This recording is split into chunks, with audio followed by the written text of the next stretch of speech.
Vigils are held across the United States to mark 5 years since the murder of George Floyd by a police officer.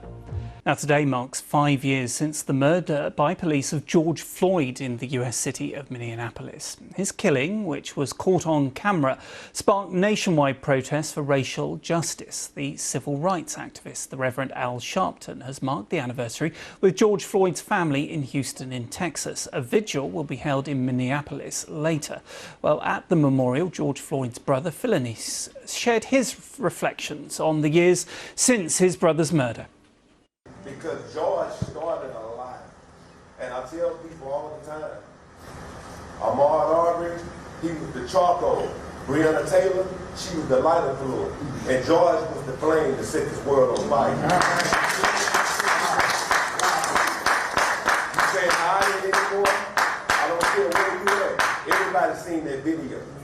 Now, this weekend marks 5 years since the murder of George Floyd. The 46-year-old black man was killed during a police arrest in Minneapolis, Minnesota in 2020. Video of Derek Chauvin, a white police officer, kneeling on Mr. Floyd's neck for around 9 minutes as he struggled to breathe, sparked global protests and a national conversation about racial injustice. 5 years on, the Trump administration is rolling back many of the policies prompted by the Black Lives Matter movement, like police reform and diversity, equity, and inclusion programs. Earlier this week, the Justice Department moved to drop Biden-era police reform efforts in Minneapolis and in Louisville, Kentucky. That's the site of another high-profile killing. Breonna Taylor, the 26-year-old black woman, was fatally shot there by police in 2020 during a no-knock raid of her home. The Department of Justice says it's dismissing lawsuits on police violence in the two cities, claiming the investigations wrongly equated statistical disparities with intentional discrimination and relied on, quote, flawed methodologies and incomplete data. The DOJ also claimed that any resulting reforms led to, quote, micromanagement of law enforcement by federal courts and expensive independent monitors. For more on the impact of George Floyd's death, I've been speaking to Jen Rolnick-Porchetta, Deputy Project Director on Policing at the American Civil Liberties Union. Just first of all, I think it's interesting to look back over these past 5 years, the impacts of the killing of George Floyd. How much do you think that has changed policing and police departments across the U.S.? Well, I think that the protests in response to the horrific police murder of George Floyd really showed a unified voice demanding change. And in the wake of that demand, there has been change across the country. And there has been a commitment to addressing these problems, because there's still today, I think, a commitment and understanding that we all deserve to be safe, and safety has to include safety from police violence. Now, part of the change that was being sought by a lot of communities that you were just talking about in these places, that the Biden DOJ investigated for police misconduct.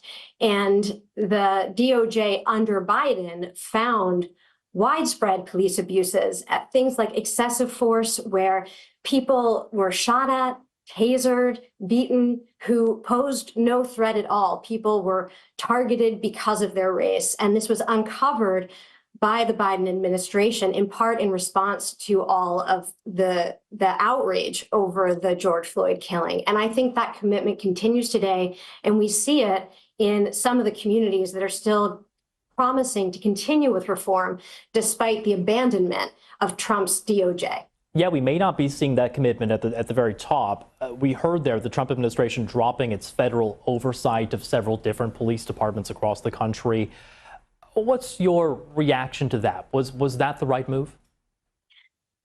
That was the wrong move. Trump's DOJ has put communities at risk because it is ignoring documented police abuse in these communities that is not the result of bad apples, but of department-wide problems that can be avoided, problems with policies and trainings, and that really leave people at risk. And at the ACLU, we are working with our affiliates in these places and community groups to demand information about the continued problems in these departments with excessive force and racial targeting, so that reform can continue to move forward despite this abandonment by Trump that really is a performance to that's really an error, and we think will put people at risk of harm because it suggests that police abuse is okay. But what about what we heard there from a Trump Justice Department official calling really this federal oversight of police departments micromanaging, saying that they're based on unrealistic and idealistic expectations?